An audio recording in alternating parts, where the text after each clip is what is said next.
قدیم روایات میں ایک ایسے انسان کا ذکر ملتا ہے جس کے بارے میں کہا جاتا ہے کہ وہ ہزاروں برس تک زندہ رہا۔ اس کا نام انوق بتایا جاتا ہے اور اسے غیر معمولی قد و قامت کا مالک قرار دیا جاتا ہے۔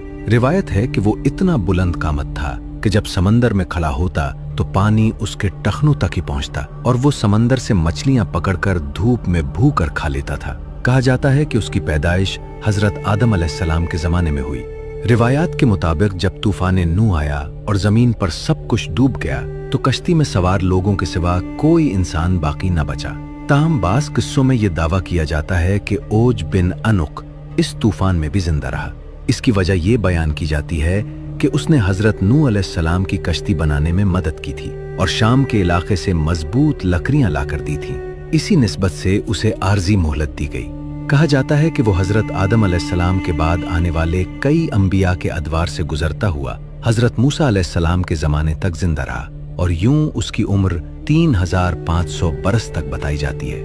مگر جوں جوں وقت گزرتا گیا اس کا غرور اور ظلم بڑھتا چلا گیا۔ طاقت نے اسے شکر گزار بنانے کے بجائے سرکش بنا دیا اور وہ خود کو ناقابل شکست سمجھنے لگا۔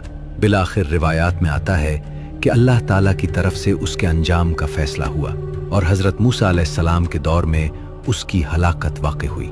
یوں وہ شخص جسے اپنی طاقت اور لمبی عمر پر ناز تھا انجام کار مٹ گیا۔ یہ روایت چاہے تاریخی حقیقت کے طور پر لی جائے یا عبرت انگیز قصے کے طور پر، اس کا پیغام واضح ہے۔ طاقت، قد، عمر اور قوت اگر غرور بن جائیں تو نجات کا سبب نہیں بنتی۔ بلا شبہ اللہ ہر چیز پر قادر ہے اور اسی کے ہاتھ میں عزت بھی ہے اور انجام بھی۔